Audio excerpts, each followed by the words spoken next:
تو پہلے تو ہم یہ چھوٹے سے ڈسکس کر لیں کہ حضرت ادریس کس قوم پہ اترے تھے اور کن کے خلاف لڑے تھے, اور پھر اس کے بعد سومیرین ٹیکسٹ کی بات کریں گے. پہلے حضرت ادریس کے بارے میں ہم بات کریں گے. اوکے, تو حضرت ادریس کے بارے میں کیا ہمیں حضرت ادریس کے بارے میں یہ ہم نے بات کلیئر نہیں کی تھی کہ وہ کس قوم پر آئے تھے, کس قوم سے لڑے تھے ان کا, اور وہ اینڈ میں جو ان کا ہم نے ساری بات کی تھی نا کہ حضرت ادریس پورٹلز میں اور یہ سب پورٹلز میں اور ان سب چیزوں پہ ٹریول کرتے تھے, لیکن اس کا اینڈ کیا تھا. اوکے, جو پہلے تو میں آپ کو بتا دوں سمرہ اور سمیریا ہے کیا, تاکہ آپ کو پتہ چلے کہ یہ ہمارے پاس 3 سورسز ہیں انفارمیشن کی جس کے تھرو آپ کو بھی پڑھنا پڑے گا, ہم بھی وہی پڑھ رہے ہیں. ایک تو تورات اور انجیل ہے جو کہ بائبل کی شکل میں اب ہمارے پاس ہے. اس کے 3 ورژنز ہیں اور تینوں کے تینوں ورژنز پڑھنے پڑیں گے آپ کو, بشرطے کہ کیونکہ یہ مسلمانوں پہ حکم ہے کہ جب تک قرآن پاک نہیں پڑھا تب تک باقی کی کتابیں مت پڑھیں. تو ڈائریکٹلی آپ نے وہ کتابیں پڑھنی نہیں شروع کر دینی. قرآن پاک کے اندر اس سبجیکٹ کے بارے میں آپ کو کافی کچھ پتہ ہو, پھر آپ اس کو ریفرنس کے طور پہ آپ ایز اے ہسٹوریکل ٹیکسٹ آپ, کیونکہ ہے وہ اللہ کی ہی کتابیں, یہ ہمارا ایمان کا حصہ ہے کہ ہم ان 4 کتابوں کو مانیں, سوائے اس بات کے کہ جو قرآن پاک کو کاؤنٹر کرتی ہو یا کوئی انٹرسیکشن آتا ہو اس میں, کہ جس میں کوئی ایسا بلیف کا کانسیپٹ ہو جو کہ اللہ کے نبی علیہ السلام کی حدیث میں یا قرآن پاک میں صحیح طور پر بتایا ہوگا. ایسا نہیں, کیونکہ یہ اسلام کا طریقہ کار ہے تھاٹ بلڈ کرنے کا, کہ جو چیزیں, اور قرآن پاک میں بھی ایسے ہی آپ نے دیکھا ہے کہ جو چیزیں پہلے سے کتابوں میں لوگوں کو پوری طریقے سے پتہ تھیں اور اس پہ ایمان تھا, قرآن پاک نے ان کا ذکر بھی نہیں کیا, بشرطے کہ ایسی چیزوں کے اوپر وہ ایمان لے آئے ہوں جو کہ یا پھر ایسا انحراف کر دیا ہو کتابوں میں جو کہ اللہ تعالیٰ نے پھر کریکشن کر کے بتایا ہو کہ قرآن پاک میں کہ یہ چیز غلط آپ لوگ مان رہے ہیں, اس کی صحیح طریقہ یہ ہے, صحیح نمبرز یہ ہیں, صحیح عقیدہ یہ ہے اس کے اوپر. ورنہ تو یہ 4 کتابوں کو اگر ہم یہ ایمان رکھ لیں کہ وہ ساری کی ساری کتابیں بالکل انہوں نے تباہ کر دی ہیں, تو پھر تو ہمارا اس ایمان کا حصہ ہی ڈگمگا رہتا ہے کہ 4 کتابیں کدھر ہیں وہ پھر. So we need to believe in those books as Muslims. ایک تو ہمارے پاس یہ ریفرنس ہے, اس کی 3 ورژنس کیا ہیں. ایک ہے آپ کا کنگ جیمز ورژن جس کی 73 کے قریب کتابیں, جو صورتیں جسے کہتے ہیں ہم, بہرحال ان کو صورتیں کہتے ہیں, وہ بکس کہتے ہیں ان کو. ان بکس کے اندر بھی کافی صورتیں ہوتی ہیں, سب ان کی ترتیب الگ طریقے سے. ایک ان کی جو mainstream Catholic church, the Roman church کی ایشو کردہ جو بائبل ہے وہ ہے, اس میں 80 سے زیادہ تھوڑی سی کتابیں. اور جو تیسرا ورژن ہے وہ ہے ایتھیوپین بائبل کا, اس میں سب سے زیادہ کتابیں ہیں. So we need to have that religious scripture of these mainstream religious sects. ایک ہے یہ سورس. دوسری سورس ہے اینشنٹ ہسٹری کی. وہ ہسٹری پے در پے کر کے الگ الگ سویلائزیشنس نے اپنے طور پہ, اپنے مشاہدے کے طور پر ڈاکیومنٹ کی. کس طریقے سے کی, وہ اسی کو ٹیبلٹ بول رہے ہیں. یہ وہ ٹیبلٹ نہیں ہے جو آئی پیڈ کی یا اس طرح کی ٹیکنالوجی تھی, وہ پتھر کی تختیوں کے اوپر لکھتے ہوتے تھے. اور یہی کل ہم بتا رہے تھے کہ سب سے بہترین طریقہ کسی چیز کو پرزرو کرنے کا کامن سینس کی بات تھی کہ وہ پتھر پہ کیا جائے, کیونکہ پتھر لاکھوں سالوں سے اپنی شیپ برقرار رکھے ہوئے ہمارے جو کرۂ ارض پہ. تو انہوں نے کسی ایسی چیز کا انتخاب نہیں کیا جس کی نزاکت کی وجہ سے کوئی ایسی آفت آئے, گرمی ہو جائے, سردی ہو جائے, پانی آ جائے, جو کہ آتا ہے, طوفان آتے ہیں, تو اس کی پریزرویشن میں وہ مسئلہ نہ آئے. تو انہوں نے پتھر کا انتخاب کیا اور بڑا ہی اچھا ڈیسیجن تھا. کیونکہ وہ ہزاروں سال بعد ہمیں مل رہے ہیں. مائن سویلائزیشن ساؤتھ امریکہ کے قریب, سومیرین سویلائزیشن جو تھی وہ عراق کے اندر تھی. اس کو پری بیبلون ایرا میں یہ گردانا جائے گا. پھر اس کو میسوپوٹیمیا کہا جاتا ہے. پھر گریک سویلائزیشن آبویسلی گریس میں تھی. رومن سویلائزیشن اٹلی کے جو یورپ کا حصہ ہے وہاں پہ تھی. یہ پرانی قدیم سویلائزیشن, ان سب کے ٹیکسٹ اور اسکرپچرز ہمارے پاس ہیں. صحیح ہیں یا غلط ہیں یہ ایک الگ بحث ہے. سورس آف انفارمیشن ہمارے پاس کسی نہ کسی شکل میں آ رہا ہے. جو انڈین سویلائزیشن ہے وہ ہمارے پاس کافی الگ الگ ورژنز میں موجود ہے. Veda has a lot more text than any other book that we, جو کہ زیادہ مشہور ہو گئی انڈین ٹیکسٹ میں. سو یہ نمبر 2 سورس آف انفارمیشن. اس کو اینشنٹ ہسٹری میں رکھتے ہیں. اینشنٹ ہسٹری کا مطلب ہے کہ یہ 10,000 سال 20,000 سال کی باتیں ہیں ساری. یہ جو بائبل اور تورا ہے یہ اینشنٹ ہسٹری نہیں ہے، یہ as far as we can tell یہ 3000 اور 4500 کے سال کے بیچ کے ٹیکسٹ ہیں. یہ ہمیں بائبل کا تو پتہ ہے 2019 سال ہو گئے ہیں بائبل کو، آپ 2019 میں رہ رہے ہیں، تو 2019 یہ ہو گئے اور تقریباً 3500 سال تورات کو ہو گئے. سو اس کو اور جو فائنل نیل ہے جس کے تھرو جو اسٹینسل ہے ہمارا، وہ جو final third source of knowledge ہے اس بارے میں، وہ قرآن اور حدیث ہے. یہ اسٹینسل ہے ہمارا. اگر کوئی ایسی چیز ان سے مطابقت رکھتی ہے یا ان کی تصدیق کر رہی ہے تو اس کو ایز از لیں گے ان دونوں سورسز میں، بائبلز میں بھی اور اینشنٹ اسکرپچرز میں بھی. تو یہ کانٹیکسٹ ہے، یہ متن ہے جس کے بعد آپ کو باتیں کافی سمجھ آ جائیں گی جب ہم لنگو میں آئیں گے، اور بعد کے اندر جب ڈسکشن ہوگی تو آپ کو پتہ ہونا چاہیے کہ سومیریا کی سویلائزیشن، سمرا کی جو تہذیب ہے، انہوں نے 21,000 ٹیبلٹس ڈسکورڈ ہو چکی ہیں، 21,000 تختیاں پتھر کی، جن کے اوپر انہوں نے جتنا نالج پرزرو کر سکتے ہو. آف کورس کیا پتہ زیادہ ہو اس سے. یہ 21,000 کا مطلب یہ ہے کہ یہ وہ ہیں جو کہ عراق کے میوزیمز میں پرزروڈ تھیں. اس کے اوپر پراپر ڈاکیومنٹیشن ہوئی، اس کے اوپر اسٹڈی ہوئی، بڑی ویلیڈیشن ویریفیکیشن. 1941 میں، بڑا ریسنٹ واقعہ ہے، 40s میں to be exact, I do not know the exact year جب ان کو انہوں نے ڈکلیئر کیا، مگر 40s میں آرکیولوجسٹ نے یہ ڈسکور کی. So it's a very recent discovery. پھر ایک اور بھی ورژن ہے، سورس ہے، وہ اسرائیلیات میں آتا ہے. اسرائیلیات ان تینوں چیزوں کو نہیں مانتے. وہ بائبل کے علاوہ کچھ اسکرولز اور کچھ گاسپلز ان کے پاس خود بھی ہیں، وہ میں نے پڑھے ہیں، ان کے بارے میں بڑی documentaries, scrolls of temple and scrolls of the sea, dead sea scrolls. جی ہاں، مگر اس کو انہوں نے اس طریقے سے شائع نہیں کیا. اور بھی ان کے پاس گاسپلز ہیں جو کہ جن سے وہ بڑا وہ استدلال کرتے ہیں اپنے پروفیسیز کا اور بڑے اپنے نالج کا. سو یہ 5-6 چیزیں ایسی ہیں جو کہ آپ کو پڑھنی پڑیں گی تاکہ ہم جب ڈسکشن کریں تو، مگر آپ نے نہیں بھی پڑھی تو آپ کو میں یہ بتا دوں، آپ کے ذہن میں یہ سوال آئے گا کہ کیا ہم اس کو ایز سورس آف ٹروتھ مان رہے ہیں؟ نو، سورس آف ٹروتھ ہم صرف قرآن اور حدیث کو مانتے ہیں. اگر کوئی ایسی چیز جو کہ سائنٹیفکلی لاجیکلی کریکٹ ہے اور اس کا قرآن پاک میں کوئی ذکر نہیں ہے تو yes we take that as part of the puzzle. اور اگر کوئی ایسی چیز ہے جو کہ قرآن میں بھی ہے اور ادھر بھی ہے تو of course we take that as part of the puzzle and then we try and complete the puzzle. اب آپ کو سمجھ آئے گی کہ میں ان سب چیزوں کو ملانے کے بعد حضرت ادریس کی یا پیرامڈس کی یا ایلینز کی یا ایلومیناٹیز کی، اسپیشلی ایلومیناٹیز کی، یہ ساری کی ساری تفصیل کہاں سے لینی ہے.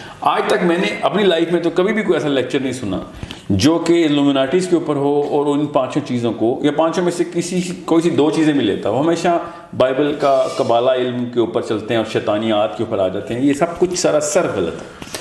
Illuminatis is not a Satan-based practice or a religion or a cult or any kind of ritual which are satanic. Obviously شیطان نے تو خوش ہونا ہوتا ہے ایسی حرکات کے اوپر، مگر وہ شیطان کی بیس پہ نہیں. This if you go through a lot of detail of حضرت نوح، اور میں بائبل کا یہاں پہ حوالہ دوں گا، بائبل میں بک آف میتھیوز میں، بک آف نمبرز میں اور بک آف ریولیشن میں، ان تینوں جگہوں کے اوپر بڑی کلیئر آیات ہیں کہ دجال کا جو دور ہے اس کو تو اینٹی کرائسٹ کہتے ہیں نا، ہم اسے دجال کہتے ہیں. The antichrist, the time of antichrist will be exactly the time of Nuh. اتنا بڑا معاملہ ہے کہ اب اس کا قرآن سے کوئی تعلق نہیں، اس لیے ہم مان بھی لیں تو کوئی ہمارا عقیدہ نہیں ہلتا. تو یہ بڑے احتیاط سے میں آپ کو یہ الفاظ یہ آیتوں کے چناؤ کر رہا ہوں یا اسکرپچرس کے، کہ ہمارے عقیدے پہ فرق نہ آ رہا ہو. سو اگر کرسچینٹی میں یہ بلیف ہے اور تینوں کے تینوں سیکٹس میں یہ بلیف ہے کہ حضرت نوح کا جو دور ہے وہ ایگزیکٹ ویسا ہی ہے جیسا دجال کا دور ہوگا. تو اس کے اندر سے پھر جو اسپیشلی کنگ جیمز کے جو فالوورز ہیں وہ بہت زیادہ اس کے اوپر بلیورز ہیں اس بات کے، اور وہ نوح کے معاملات کو ریپلیکیٹ کرتے ہیں، specially in the book of revelation. اس میں وہ بہت زیادہ تفصیل میں اور بڑی کلیئرٹی کے ساتھ اس کو دیکھتے ہیں کہ کیا ایسی ریمینسنس ہے حضرت نوح کے دور کی جو کہ دجال کے دور میں آ سکتی ہے. آبویسلی جو میں جن اسکالرس کو اسٹڈی کر رہا ہوں کنگ جیمز کی جو اس وقت کے ڈاکیومنٹریز کرتے ہیں، لکھتے ہیں ان کے اوپر، جو ان کے اس وقت کے پیسٹرز ہیں، وہ سومیرینز یا اس کے اوپر نہیں دیکھ رہے. I don't know why, but maybe at some time they will. So I am giving you a four-dimensional perspective here. Christians will have a singular dimension from coming from Bible. Obviously, they'll never believe in the Quran. We have, alhamdulillah, the Quran and the Hadith. اور جتنی دجال کے بارے میں حدیث ہمارے پاس آتی ہے وہ کسی اور نبی کی قوم کے پاس نہیں، تو ہمیں زیادہ بھی پتہ چل جاتا ہے اس بات سے. سو اس بات سے آپ کو یہ بھی پتہ چل جائے گا کہ ہم یہ حضرت ادریس اور نوح کی بات کیوں کر رہے ہیں. اس کا تعلق ہے ہمارے سے کہ دجال کے دور میں کیا پتہ وہی واقعات ہو رہے ہوں. غالب گمان میرا یہی ہے کہ ویسے ہی ہوں گے، بیکاز دجال کے بارے میں جو بھی احادیث ہیں وہ ساری ٹائم ٹریول کی ہیں، ٹائم اسٹریچ کی ہیں، ٹائم ڈائلیشن کی، اور حضرت نوح اور پورٹلز کی.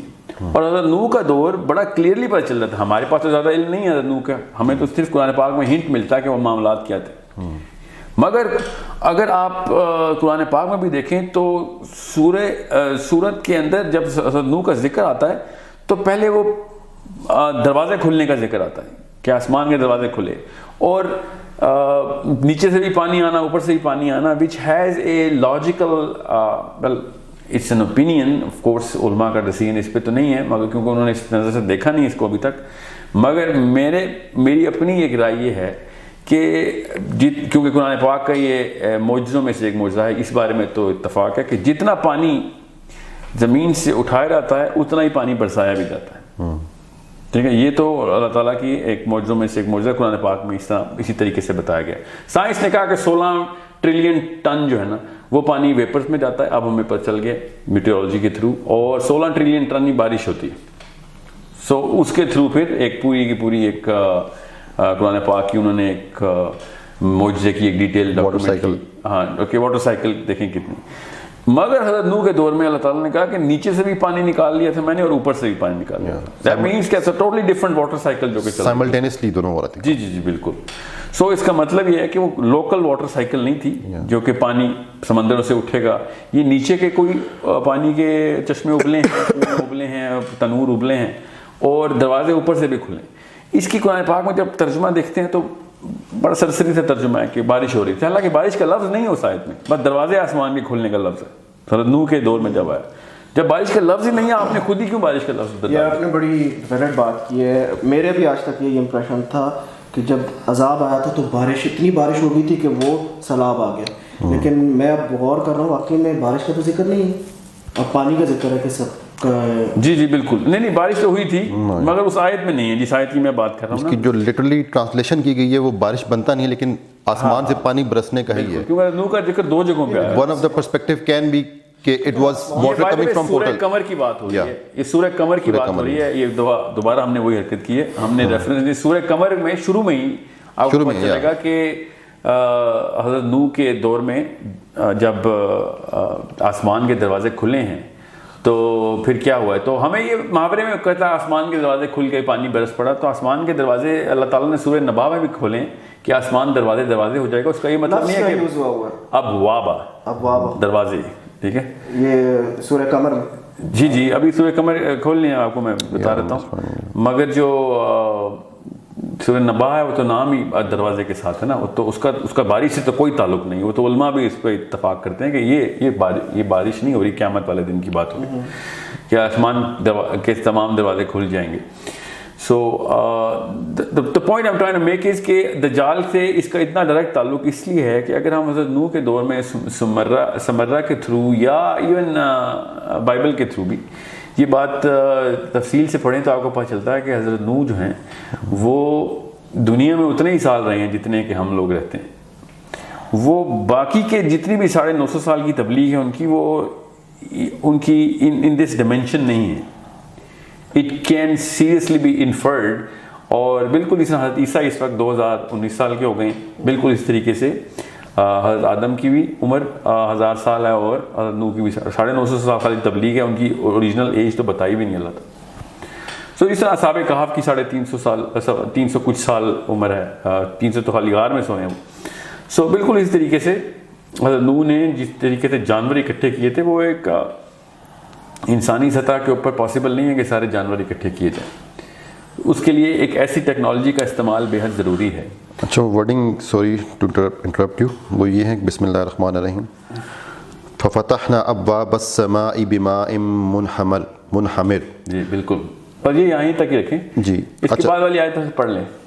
وَفَجَّرْنَا الْأَرْضَ عُيُونًا فَالْتَقَى الْمَاءُ عَلَىٰ یہاں پہ أَمْرٍ. پانی آ گیا, یا اب زمین سے پانی آ گیا, وہ کہ ارض سے ماء کا مطلب نہیں, ماں تو پچھلی آیت میں بھی آ گیا, لیکن آئی ڈونٹ نو کہ ایگزیکٹلی بارش کے لیے عربک میں کیا ورڈ یوز ہوتا ہے. جی پوری اس کا ترجمہ لکھا ہوا آپ کے سامنے. ترجمہ یہ مودودی کے بعد میں ٹرانسلیٹ کرتا ہوں. تب ہم نے موسلادھار بارش سے آسمان کے دروازے کھول دیے. جی نہیں عربی پڑھیں میں آپ کو. فَفَتَحْنَا أَبْوَابَ السَّمَاءِ بِمَاءٍ, مطلب کھل گیا, کھل گیا. ابواب دروازے ماء جو ہے وہ پانی کے لیے پانی. استعمال یا ہوتا ہے. منہمر کا انہوں نے ترجمہ جو کیا, آئی ڈونٹ تھنک سو کہ یہ بارش ایگزیکٹلی, بٹ زیادہ پانی کو کہہ رہے ہیں شاید. جی جی دیکھیں میں وہ والی بارش کے خلاف نہیں ہوں. میں آپ سے یہ کہہ رہا ہوں کہ جب یہ دروازے کھلے ہیں نا تو یہ پورٹلز ہی کھلی ہیں, یہ کہیں اور سے پانی آیا ہے. بارش تو یقیناً ہوئی ہے. میں آپ سے کہہ رہا ہوں this is not the local water cycle جو کہ چلی ہے. ٹھیک ٹھیک میں آپ کی بات کر رہا ہوں. یہ پانی ایکسٹرنل لایا گیا, ورنہ زمین کو پورا ڈبونے کے لیے وہ واٹر سائیکل کافی نہیں ہے نا جو کہ لوکل ویپر سے آتی ہے. ٹھیک ہے, سمجھ رہے, جتنا پانی ہے اتنا ہی سائیکل کیا جاتا ہے اس ارتھ میں. تو جتنا مرضی برسے گا وہ کہیں سے آئے گا نا, تو زمین سے اٹھے گا تو برس جائے گا. تو سیلاب کیسے آئے گا پھر؟ مطلب لوکل سیلاب تو آ سکتا ہے, اس سے پوری دنیا کو ڈبونے کے لیے کہیں سے ایکسٹرنل پانی لانا ضروری ہے. اچھا یہ قرآن میں یہ پوری دنیا کا ریفرنس ملتا ہے, کیونکہ غامدی صاحب نے کہا ہے کہ وہ ایک خاص خطے پہ آیا تھا.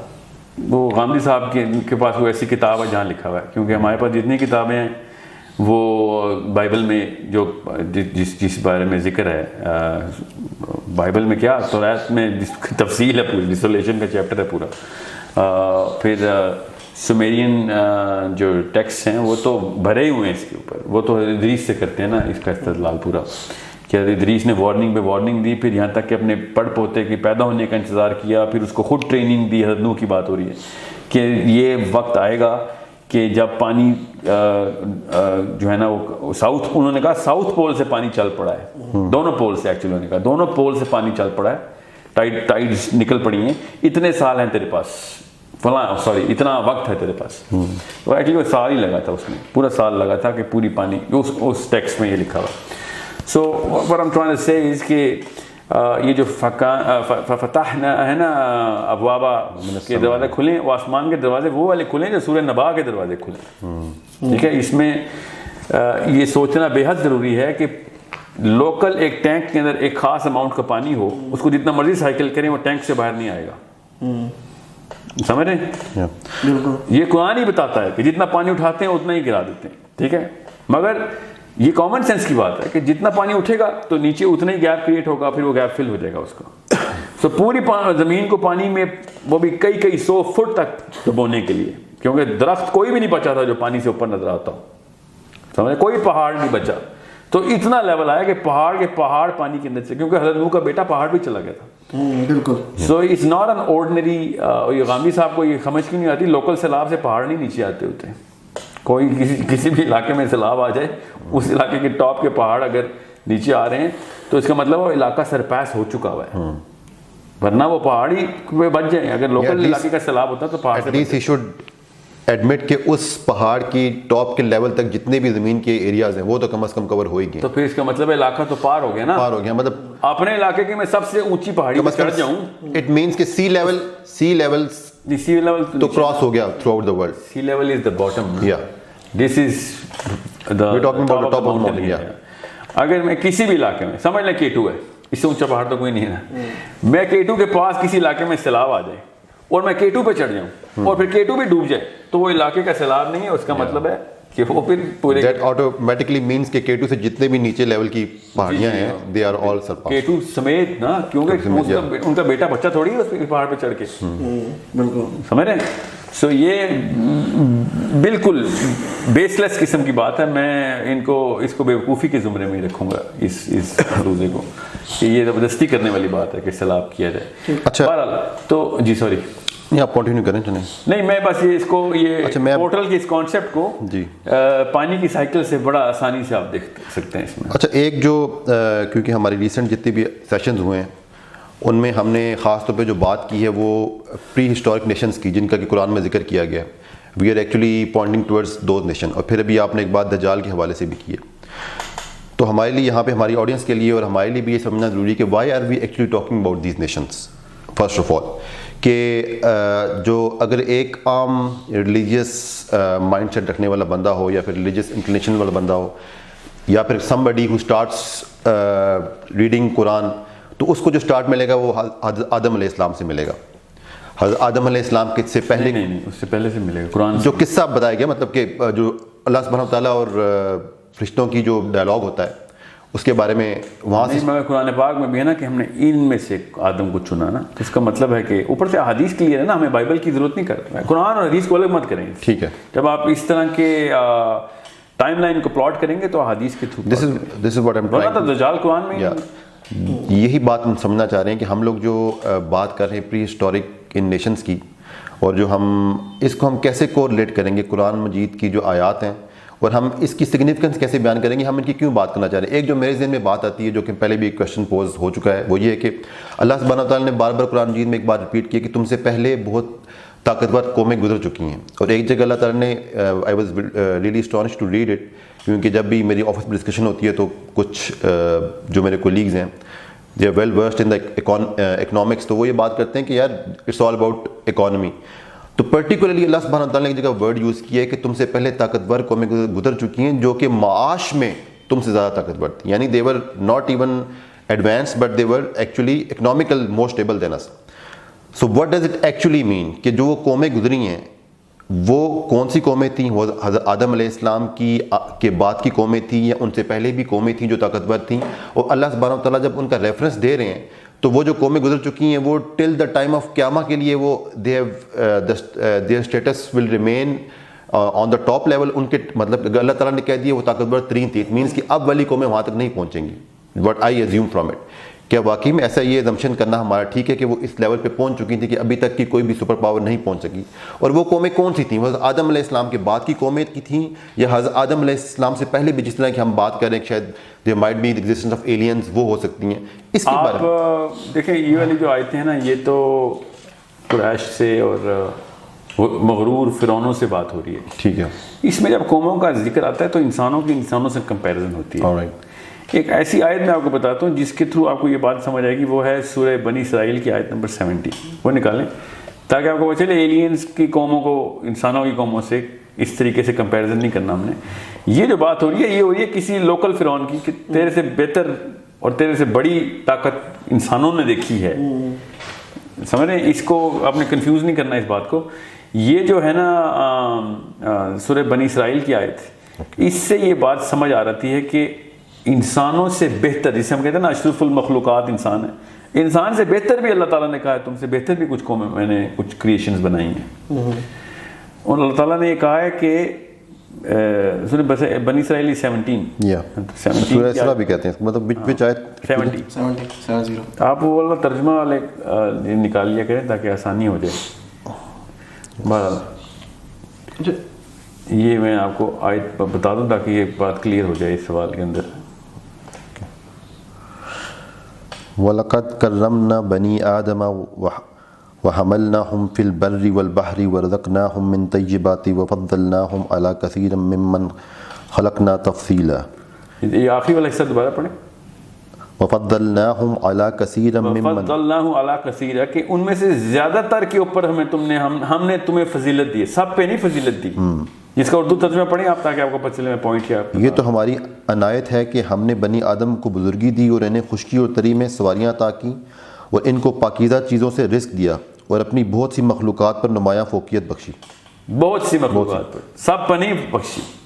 ٹھیک ہے, تو اس کا مطلب ہے انسانوں سے واللہ عالم اور بھی فضیلت رکھنے والی قومیں بھی اللہ نے بنائی ہوئی ہیں. یہ والی آیت بہت بڑا مقدمہ ہے اس نقطے کے اوپر کہ کیا ہم ہی ہیں سینٹر آف دی یونیورس. تو نہیں, یہ بتا دیں کہ نہیں آپ, لیکن اس میں وہ قومیں بھی انوالو ہیں جو کہ آؤٹ سائڈ پلانٹ ارتھ ایگزسٹ کرتی ہیں. جی یہ تو آیت ہی یہ ہے انٹر اسپیشی آیت ہے. جو آپ کہہ رہے ہیں نا کہ باقی کی قومیں بڑی گزری ہیں, وہ انٹر اسپیشی نہیں ہے, وہ انٹرا ہیومن اسپیشی ہے.